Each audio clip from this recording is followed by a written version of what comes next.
அருணோட ரெட்ட வேஷம் சீக்கிரமாவே சீதா தெரிஞ்சுக்கிட்டு அருணை ஓங்கி பலார்னு ஒரு அறை கொடுத்தா நல்லா இருக்கும்னு நீங்க நினைச்சீங்கன்னா இந்த வீடியோக்கு ஒரு லைக் பண்ணுங்க. வாங்க வீடியோக்குள்ள போலாம். மீனா, என்ன மீனா, இன்னமும் உனக்கு உடம்பு சரியாகலையா? ஆமாங்க, மாத்திரை போட்டும் இன்னும் எனக்கு ஃபீவர் இருந்துக்கிட்டு தான் இருக்கு. சரி மீனா, நீ வா, நாம பக்கத்துல இருக்க ஹாஸ்பிட்டலுக்கு போயிட்டு வரலாம். இல்லைங்க, இருக்கட்டும். இங்க பாரு மீனா, நீ வந்து தான் ஆகணும், வா அப்படின்னு சொல்லிட்டு முத்து நேரா மீனாவை அழைச்சிக்கிட்டு ஹாஸ்பிட்டலுக்கு போறாரு. ஹாஸ்பிட்டலுக்கு முத்துவும் மீனாவும் வந்திருக்கிறத இங்க சீதா பார்த்துட்டு கண்டும் காணாத தன்னோட வேலையை பார்த்துக்கிட்டு இருக்க. உடனே இங்க மீனா கிட்ட, என்ன மீனா, உன் தங்கச்சி சீதா நம்மளை பார்த்துட்டு பார்க்காத மாதிரி அந்த பக்கமா முகத்தை திருப்பிக்கிட்டு இருக்கா? என்ன, உனக்கும் அவளுக்கும் ஏதாவது பிரச்சனையா? அதெல்லாம் ஒன்றும் இல்லைங்க, நீங்க வாங்க, நாம டாக்டரை பார்த்துட்டு கிளம்பலாம். இல்லையே, ஏதோ சரியில்லை. நீயும் வெளியே போயிட்டு வந்து கொஞ்ச நேரம் படுக்கிறேன்னு சொல்லி படுத்த, அதுக்கப்புறம் எழுந்த, உனக்கும் உடம்பு முடியல. ஆனா உன் முகமும் சரியில்லை. சொல்லு, என்னாச்சு மீனா? இரு ஒரு நிமிஷம், நீ பதில் சொல்ல மாட்ட, நான் சீதாவையே கூப்பிட்றேன். சீதா, சீதா அப்படின்னு சொல்லிட்டு முத்து கூப்பிட, இங்க முத்து கூப்பிட்டாலும் என்ன ஏதுன்னு கண்டுக்காம சீதா ஒரு ஓரமா நின்று வர பேஷண்ட் கிட்ட பேசிக்கிட்டு இருக்க. உடனே முத்துவுக்கு கோபம் வந்து, சீதா, நான் ஒன்ன தானே கூட்டிக்கிட்டு இருக்கேன், நீ என்னமோ யாரோ கூப்பிடுற மாதிரி என்னை கண்டுக்காம இங்க யாருக்கிட்டே பேசிக்கிட்டு இருக்க. என்ன சீதா, என் மேல ஏதாவது கோவமா? நீங்க யாரு? உங்ககிட்ட நான் எதுக்கு பேசணும்? பேசாம இங்க இருந்து போங்க. என்ன மீனா இது? நான் வந்து சீதா கிட்ட பேசுறேன், நீங்க யாருன்னு என்னைய பார்த்து கேள்வி கேட்குறா? என்னங்க, நான் தான் சொல்றேன்ல, நீங்க வாங்க போகலாம். இல்ல, நீங்க ரெண்டு பேரும் ஏதோ மறைச்சுக்கிட்டு இருக்கீங்க. இப்போ எதுக்காக சீதா என்னை பார்த்து இப்படி ஒரு கேள்வி கேட்குறா? சீதா, என்னாச்சு அப்படின்னு முத்து கேட்க, நீங்க யாருங்க ஏன் புருஷனை ஆளை வச்சு அடிக்கிறதுக்கு அப்படின்னு சீதா சொன்னதும் இங்க முத்துவுக்கோ அதிர்ச்சி ஆகுது.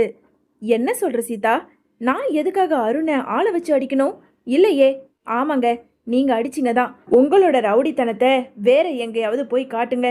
தேவையில்லாம ஏன் புருஷன் மேல காட்டாதீங்க. உங்களோட பழைய பகையெல்லாம் வச்சுக்கிட்டு அவரை பழி வாங்கணும்னு சொல்லிட்டு இப்படியெல்லாம் நடந்துக்காதீங்க.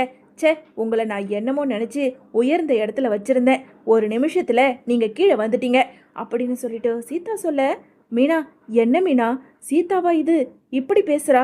என்னாச்சு மீனா, எனக்கு ஒண்ணுமே புரியலையே. என்னங்க, நீங்க அருண் நேத்து 3 பேர் யாரோ அடிச்சாங்க, நான் போய் காப்பாத்தி விட்டேன், ஒரு நன்றி கூட சொல்லாம போயிட்டாங்கன்னு சொல்லிட்டு நீங்க என்கிட்ட கவலைப்பட்டீங்க. ஆனா அந்த அருண் சீதா கிட்ட போய் என்னமோ நீங்க தான் ஆளை வச்சு அடிச்சு அவன் மண்டையை உடைச்ச மாதிரி இந்த சீதா கிட்ட சொல்லி வச்சிருக்காரு. அதனால தான் இவ இவ்வளோ கோவமா இருக்கா அப்படின்னு சொல்லிட்டு மீனா சொல்ல, ஐயோ சீதா, நீ என்ன தப்பா புரிஞ்சுக்கிட்டு இருக்க.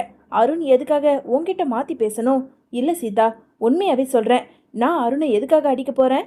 மாமா, நீங்க தேவையில்லாம போய் சொல்லிக்கிட்டு இருக்காதீங்க. அவர் மேல ஏற்கனவே உங்களுக்கு கோவம், பொறாம, பழி வாங்கணுன்ற எண்ணம், அதை எல்லாத்தையும் எப்படி காட்டுறதுன்னு தெரியாம நீங்க இப்படி ஆளை வச்சு அடிக்க பார்த்துருக்கீங்க. சே, உங்களை நான் எவ்வளவோ நம்பணுமாமா, நீங்க இப்படி கேவலமா நடந்துப்பீங்கன்னு நான் சத்தியமா எதிர்பார்க்கவே இல்லை அப்படின்னு சீதா வந்த கோவத்துக்கு பயங்கரமா முத்துவ திட்டிக்கிட்டு இருக்க. சீதா, என்ன சீதா பேசுற? சத்தியமா சொல்றேன், நான் உன் புருஷனை எந்த ஆளும் வச்சு அடிக்கவே இல்லை.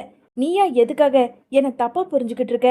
தயவு செஞ்சு நீ என்ன எதுவும் தப்பா நினைக்காத அப்படின்னு முத்து எவ்வளவு பேசினாலும் இங்க சீதாவோ ரொம்ப கோவத்தோடவே முத்துக்கிட்ட பேசிக்கிட்டு இருக்க. அந்த நேரம் அருணும் அங்க ஹாஸ்பிட்டலுக்கு வராரு. வந்த அருண் இங்க சீதாவை பார்த்து, சீதா, என்ன டைம் ஆயிடுச்சு, இன்னும் நீ வீட்டுக்கு வரல. சரி, அப்படியே நான் இந்த வழியா வந்தேன், உன்னை அப்படியே பிக்கப் பண்ணிக்கிட்டு போலான்னு வந்தேன். சரி சீதா, நாம கிளம்பலாமா? ஆமா, இங்க எதுக்காக நீ பிரச்சனை பண்ணிக்கிட்டு இருக்க? இருங்க ஒரு நிமிஷம், உங்களை நேத்து ஆளை வச்சு அடிச்சதா நீங்க தானே சொன்னீங்க, ஆனா இவரு இல்லைன்னு சொல்லிக்கிட்டு இருக்காரு. இங்க பாரு அருண், என்ன அருண் இப்படி பேசிக்கிட்டு இருக்க? நேத்து நான் உன்னை காப்பாத்தினதுனால தான் நீ அவனுங்கள்ட்ட இருந்து தப்பிச்ச. அப்படி இல்லைனா உன்னோட மண்டையை உடச்சி 2 ஆக்கியிருப்பானுங்க. ஆனா சீதா கிட்ட எதுக்காக என்ன தப்பா எடுத்து சொல்லி வச்சிருக்க அப்படின்னு சொல்லிட்டு முத்து கேட்க, யாரு, நான் தப்பா சொல்லி புரிய வச்சிருக்கனா? நீ பண்ண வேலையே நான் தெளிவாக தான் சீதா கிட்ட சொல்லியிருக்கேன். உடனே மீனா இருந்துக்கிட்டு, அருண், உன்னை பத்தி இப்பதான் எனக்கு தெரியுது. இவர் எப்பவோ சொன்னாரு அந்த அருண் சரியில்லை, சீதாவுக்கு கல்யாணம் பண்ணி வைக்க வேண்டான்னு. ஆனா எவ்வளவோ முயற்சி பண்ணி அவருக்கே தெரியாம நான் தான் உங்க 2 பேருக்கு கல்யாணம் பண்ணி வச்சேன். அந்த நன்றி விசுவாசம் கூட இல்லாம என் புருஷனை பத்தி ஏன் எதிரிலேயே நீங்க பேசிக்கிட்டு இருக்கீங்க? சீதா, முதல்ல உன் புருஷனை இங்க இருந்து கூட்டிட்டு போ அப்படின்னு மீனா சொல்ல, உடனே சீதா இருந்துக்கிட்டு, யாரு, நான் எதுக்காக போனோம்? நான் இங்க தான் இருப்பேன், நீ மாமாவை அழைச்சிக்கிட்டு இங்க இருந்து போ என்னங்க, வாங்க. எதுக்காக இங்க இருந்து நாம பேசி வீணா நேரத்தை கடத்திக்கிட்டு இருக்கணும்? நாம டாக்டரை பார்த்தாச்சுல, நம்ம கிளம்பலாம் அப்படின்னு சொல்லிட்டு மீனா சொல்ல, இரு மீனா, இவன் எதுக்காக சீதா கிட்ட என்ன கெட்ட பேர் வாங்கணும்னு சொல்லிட்டு இப்படியெல்லாம் சொல்லி வச்சிருக்கான்? இல்ல, டேய், உண்மைய உன் வாயாலேயே சொல்லு.